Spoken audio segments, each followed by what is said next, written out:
Okay. तर previous लेक्चरमध्ये आपण एनर्जी सोर्स फॉर फ्युचर पाहिलं. तर प्रिव्हियस लेक्चरमध्ये आपण पॉवर बॉलचा स्टडी केला.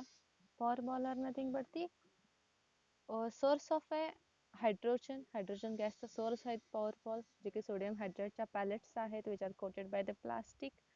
हे त्याच्यामधून हायड्रोजन रिलीज होतो आणि तो हायड्रोजन आपण as a energy source use करू शकतो. ठीक आहे. तर फक्त पॉवर बॉल हाच एक एनर्जी सोर्स नाही आहे. There are lots of energy source आहेत. मग त्याच्यामध्ये जिओथर्मल एनर्जी असेल, बायोमास असेल आणि विंड पॉवर असेल. इझी टॉपिक्स आहेत, वन बाय वन आपण डिस्कस करणार आहे. तर याच्यामधला energy for future is a biomass. आता फ्युचरसाठी असं म्हटलंय तर फक्त फ्युचरमध्येच नाही तर नाव अ डेट सध्या आपण काय हे एनर्जी सोर्स यूज करतोय. विंड पॉवरपासून इलेक्ट्रिसिटी जनरेट केली जाते ते आपल्याला माहिती आहे. देन जिओथर्मल एनर्जीसुद्धा ॲज अ एनर्जी सोर्स म्हणून यूज करू शकतो. आणि बायोमास हे पण आपण as a source of energy म्हणून यूज करू शकतो. आता बायोमासची डेफिनेशन आहे, biomass is an any accumulation of biological material can be used as a source of a energy. म्हणजे जे की बायोलॉजिकल मटेरियल असेल, कुठलंही बायोलॉजिकल मटेरियल असेल, जे की आपण एनर्जी सोर्स म्हणून यूज करू शकतो. त्याला म्हणायचं आपल्याला बायोमास. आणि मग त्याचं मेन एक्झाम्पल आहे वूड आणि क्रॉप रेसिड्यू. मग हे बायोमास कशाशी रिलेटेड आहे तर बायोमास हे प्लांटशी रिलेटेड आहे.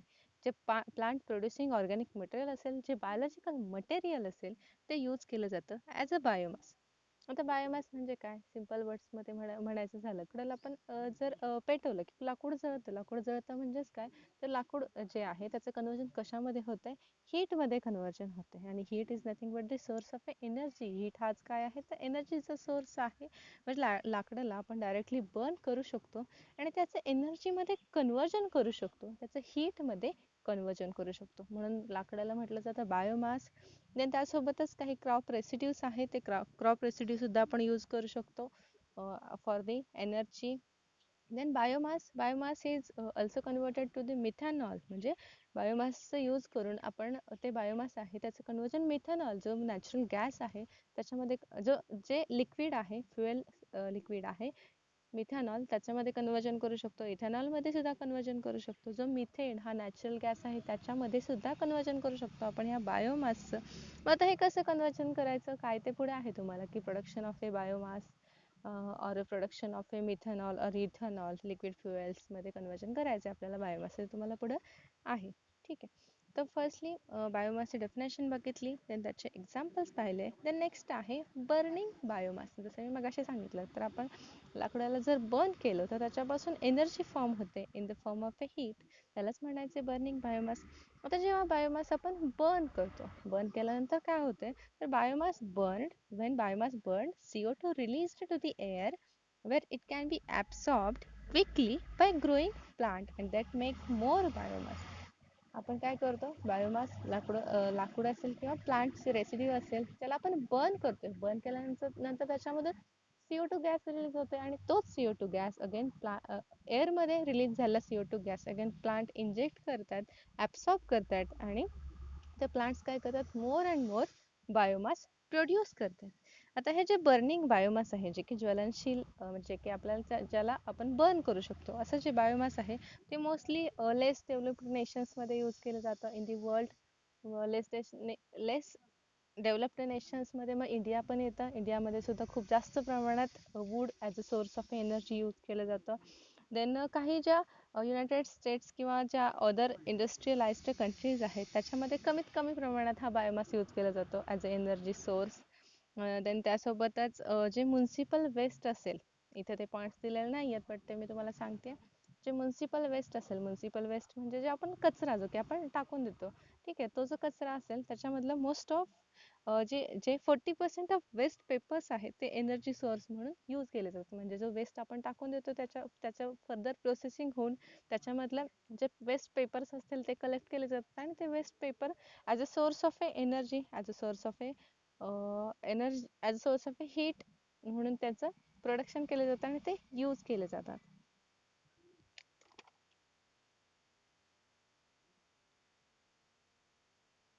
तर नेक्स्ट आहे biomass provide energy in the form of a heat. जे मी मगाशी सांगितलं तुम्हाला.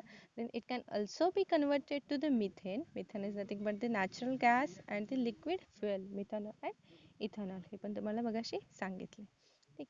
तर हा जो बायोमास पॉइंट आहे ह्याच्यामधलं मेन पॉइंट्स कोणते आहेत तर ह्याच्यामधला मेन पॉइंट आहे production of A biogas and production of A alcohol किंवा फ्युएल्स फ्रॉम बायोमास. हा एक हे दोन पॉईंट्स आहेत.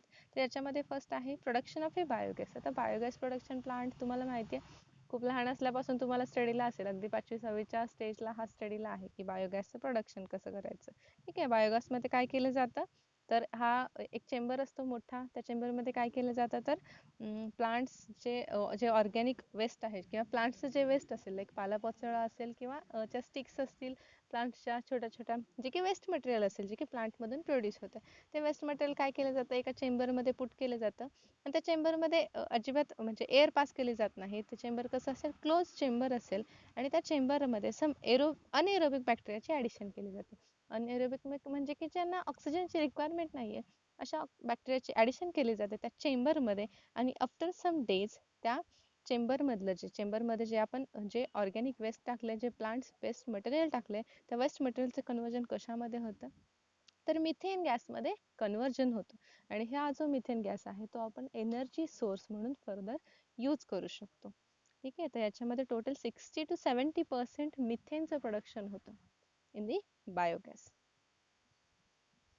देन नेक्स्ट आहे अल्कोहोल फ्रॉम बायोमास. आता बायोगॅसचं जर प्रोडक्शन बघितलं आता अल्कोहोल फ्रॉम बायोमास असं का म्हटलं तर हे जे बायोमास आहे जे प्लांटचं वेस्ट मटेरियल आहे किंवा जे की ऑर्गॅनिक वेस्ट आहे त्याच्यापासून आपण काही फ्युएल्स तयार करू शकतो. मग फ्युएल्समध्ये कुठले असतील एकतर अल्कोहोल्स असेल किंवा इथेनॉल असेल जे की ज्वलनशील पदार्थ आहेत म्हणजे ज्यांना जर हीट अप्लाय केलं तर त्यांना जर बर्न केलं तर त्याच्यामधून लॉट्स ऑफ एनर्जी प्रोड्यूस होऊ शकते.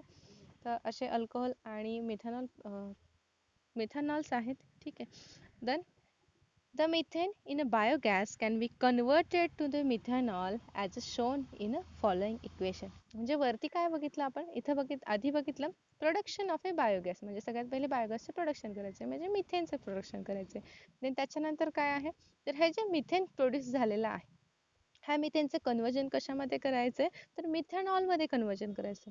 मग मिथेनॉलमध्ये कन्वर्जन कसं केलं जातं तर हा जो मिथेन गॅस आहे याच्यामध्ये वॉटरची ॲडिशन केली तर याच्यापासून carbon monoxide and thrice of hydrogen molecule produce होतात आणि हा जो carbon monoxide again can combine with a two hydrogen molecule twice of H2O and it can be converted into the methanol. म्हणजे इथं काय झालं तर हा जो मिथेन आहे मिथेन गॅस आहे त्याला वॉटरमध्ये त्याच्यामध्ये वॉटरची ॲडिशन करायची आहे देन कार्बन मोनॉक्साईड फॉर्म होईल कार्बन मोनॉक्साईडमध्ये अगेन हायड्रोजनची ॲडिशन करायची आणि कन्वर्जन कशामध्ये होते तर मिथेनॉलमध्ये कन्वर्जन होते. याची आणखी एक मेथड आहे methanol can also be produced by distillation of a wood and as a solid pieces of a wood are heated the wooden structure breaks down and methanol is released. Then fragmentation of sugars and starch in a plant produces ethanol. ठीक आहे आणखी इथेनॉलची सुद्धा प्रोडक्शनची एक reaction दिली आहे इथं की जर शुगरचं फ्रॅगमेंटेशन केलं आणि स्टार्च प्लांट्समध्ये तर त्याच्यापासून सुद्धा इथेनॉल प्रोड्यूस होऊ शकतं. ठीक आहे तर it was the first energy source. Then next आहे जिओथर्मल एनर्जी. आता जिओथर्मल एनर्जी म्हणजे काय याचे टॉपिक आहे हा पण तर geothermal energy is a heat energy that is generated deep within the earth interior by the decay of radio element. म्हणजे हे जिओथर्मल एनर्जी कशाच्या फॉर्ममध्ये आहे it is in the form of a हीटच्याच फॉर्ममध्ये आहे. अगेन ही पण जिओथर्मल एनर्जी आणि ही कुठं फॉर्म होते it is found in the earth interior अर्थच्या इनसाइडला ही फॉर्म होते due to the decay of radio एलिमेंटचं कंटिन्युअसली डीकेमुळं ही जिओथर्मल एनर्जी प्रोड्यूस होते. आता हे जिओथर्मल एनर्जी आपण ॲज अ एनर्जी सोर्स म्हणून कसा यूज करू शकतो तर पुढे आहे जिओथर्मल एनर्जी आपण इलेक्ट्रिसिटी प्रोड्यूस करण्यासाठी यूज करू शकतो. मग याच्यामध्ये सांगितलं आहे तर it becomes accessible in only certain unstable regions of the world. म्हणजे ही जिओथर्मल एनर्जी फक्त काही सर्टन रिजनमध्ये फाउंड होते in the world as a result of a geological activity magma rises from great depth to or near the surface of a earth. म्हणजे हे कुठं form होते तर काही अनस्टेबल रिजनमध्ये फाउंड होते आणि याच्यामध्ये मोस्टली जिओलॉजिकल ॲक्टिव्हिटी होते. जिओलॉजिकल ॲक्टिव्हिटीमुळे मॅग्मा रेजेस होते म्हणजे उल्कापात माहिती आहे तुम्हाला की मॅग्मा रेज होतं आणि त्याच्यामुळं ही एनर्जी प्रोड्यूस होती है. Then geothermal Wales.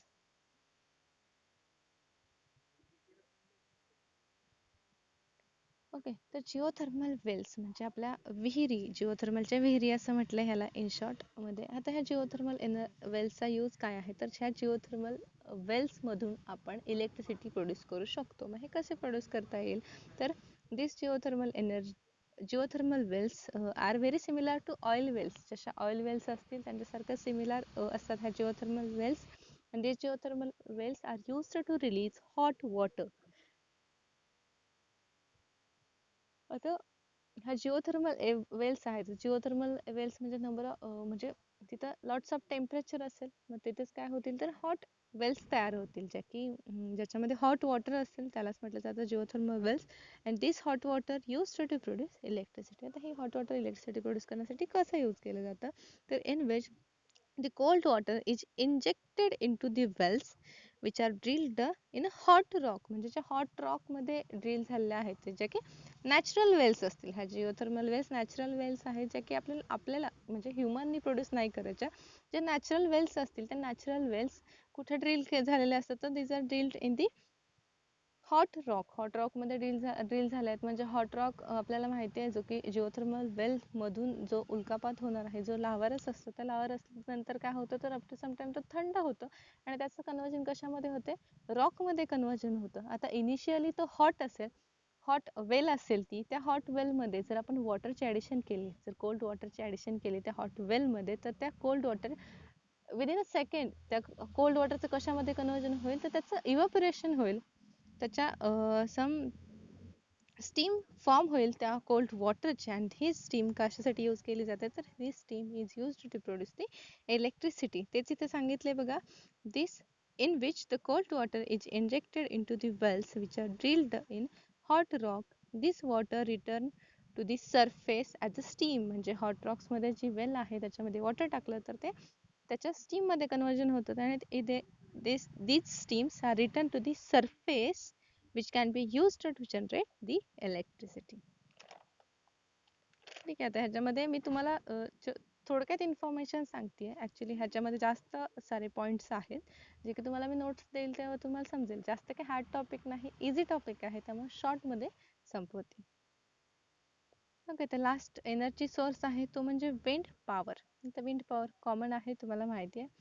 तर wind power was one of the earliest form of a energy humans used. ठीक आहे, जो की अर्लिएस्ट फॉर्म ऑफ एनर्जी आहे, जो की ह्युमन यूज केले. until the 1930s rural America uses these windmills by pumping water, grinding corn and generating electricity. म्हणजे 1930s मध्ये याचा शोध लागला अमेरिकेमध्ये. तेव्हापासून हे जे विंड पॉवर्स आहे, विंड पॉवर यूज केली जाते as a source of energy. मग याच्यामध्ये ज्या विंड मिल्स आहेत, विंड मिल्स यूज केले जातात. Wind mills are use to generate electricity are called wind turbines. ठीक आहे, त्याच्यामध्ये विंड टर्बाइन्स असतील. The modern wind turbine consist of a 3 fibre glass blades mounted on a steel tower. आता हे तुम्हाला माहिती आहे, 3 ब्लेड्स असतात wind turbines. Then each blade is of a 15 metre and capable of a producing 10 to 15 kilowatt of a electricity. म्हणजे 10 ते 15 kilowatt एवढी electricity produce होऊ शकते per windmill. Then today over 50,000 of wind turbines are in operation. Wind power will supply over 10% of the world's electrical energy by 2050. म्हणजे 2050 पर्यंत जे wind powers आहेत, जे विंड मिल्स असतील, त्याच्या थ्रू आपण टोटल वर्ल्डला जेवढी इलेक्ट्रिसिटीची रिक्वायरमेंट आहे त्यातली 10% इलेक्ट्रिसिटी रिक्वायरमेंट ही विंड पॉवरच्या थ्रू जनरेट होऊ शकते किंवा फील करू शकतो आपण. ठीक आहे, याच्यामध्ये सुद्धा बरीच इन्फॉर्मेशन आहे. याच्या नोट्स देईन तेव्हा तुम्हाला समजेल. थँक्यू.